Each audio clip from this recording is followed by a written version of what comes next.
Bonjour, dans cet épisode, je vais vous expliquer pourquoi il est très important que les managers se forment. Je suis Gaël Châtelain-Berry, bienvenue sur mon podcast Happy Work, le podcast francophone le plus écouté sur le bien-être au travail.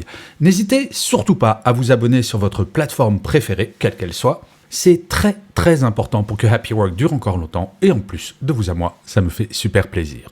Alors, saviez-vous, selon une étude Cadréo, que 4 managers sur 10 n'ont jamais suivi une formation sur le management?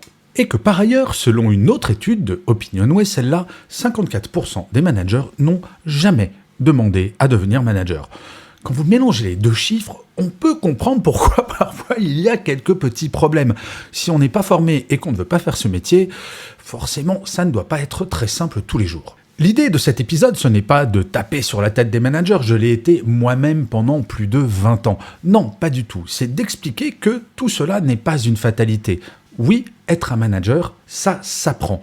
Mais pas n'importe comment, il ne s'agit pas de donner un cours de management. Ça serait beaucoup trop simple. Non, il y a 3 pistes selon moi qui sont à exploiter. La première, c'est de former les managers à leur propre bien-être. Cela peut vous sembler surprenant, mais quand on voit le nombre de burn-out qui explose, quand on voit le niveau de stress qui explose, quoi de plus efficace qu'un manager qui va comprendre comment éviter un burn-out, comment ne pas être stressé? Si lui-même sait comment éviter un burn-out, il est très probable qu'il saura éviter les burn-out pour son équipe, car il va savoir détecter les signaux faibles. Il va comprendre que pour éviter un burn-out, il est important de demander à ses collaborateurs et collaboratrices de temps en temps comment ça va, et surtout d'écouter la réponse. Oui, je crois qu'il est fondamental de former les managers à gérer leur propre bien-être. Plus de 60% des managers se déclarent stressés ou très stressés. Vous imaginez, plus de 60%. Et quand on est stressé, il est effectivement beaucoup plus compliqué de détendre quelqu'un dans son équipe. C'est du bon sens. Et je ne vois que très peu d'entreprises qui s'occupent du bien-être spécifique de leurs managers. La deuxième piste, c'est de former les managers à la gestion de l'humain, et purement de l'humain. Je suis tombé sur une étude il y a quelques jours qui montrait que 68% des managers se considéraient comme étant de bons managers. La chose étonnante, c'est que seulement 35% des gens qui sont managés considèrent leur manager comme un bon manager. Vous voyez qu'il y a un petit décalage. Former les managers à l'humain, c'est être capable de les former à l'écoute des équipes, à comprendre qu'il est fondamental, justement, de donner la parole aux équipes pour pouvoir dire « Tiens, j'aimerais bien en tant que manager que tu changes cela, que tu arrêtes de faire des réunions à 19h ou d'envoyer des emails le soir. » Bref, d'être ouvert à la critique. Un manager n'est pas forcément un sachant. Un manager n'est pas quelqu'un d'omniscient, n'est pas surpuissant, n'est pas ni Superman ni Wonder Woman. Le former à l'humain, c'est également le former à être humain. Non, un manager n'est pas infaillible. Il a le droit de se tromper, il a le droit de ne pas savoir quelque chose. Mais avant toute chose, former un manager à l'humain, c'est lui faire comprendre que la richesse la plus importante dans son métier, c'est son équipe. Je rappelle souvent cette phrase de Richard Branson, le fondateur de Virgin. Si vous voulez que vos salariés prennent soin de votre entreprise, prenez soin de vos salariés. Eh bien, voilà la deuxième piste qu'il faut impérativement suivre. Et la troisième formation, qui me semble vraiment fondamentale, c'est la formation à la gestion par objectif. Il est temps de mettre fin au présentéisme, notamment au présentéisme à la française.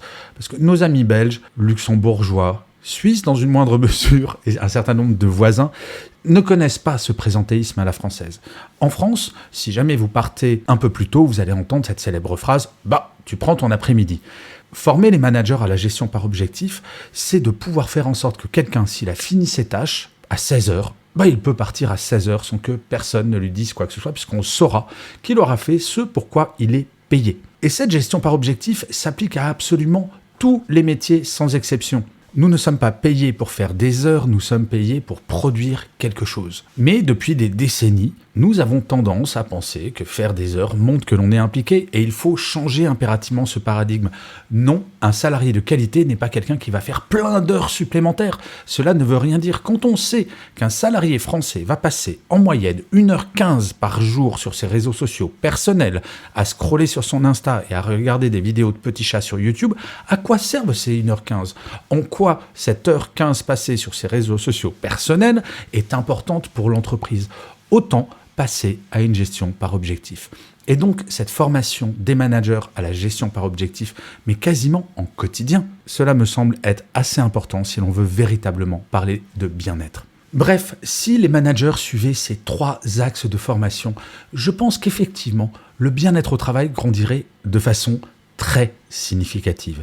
Et quand on sait que bien-être au travail signifie augmentation de la productivité, réduction de l'absentéisme, augmentation de la loyauté, réduction des démissions, bref, il n'y a que des avantages à cela. Et ce dont je suis absolument convaincu, c'est que rien ne changera si les managers ne changent pas. Mais encore une fois, ce n'est pas pour stigmatiser les managers, bien au contraire, c'est pour dire à quel point ils ont un rôle central et il faut les accompagner pour qu'ils puissent conduire ce changement. Je vous remercie 1000 fois d'avoir écouté cet épisode de Happy Work ou de l'avoir regardé si vous êtes sur YouTube. N'hésitez surtout pas à mettre des pouces levés, à mettre des étoiles, à commenter cet épisode, à le partager si jamais vous l'avez apprécié. C'est très important pour que Happy Work dure encore longtemps. Je vous dis rendez-vous à demain et d'ici là, plus que jamais, prenez soin de vous. Salut les amis.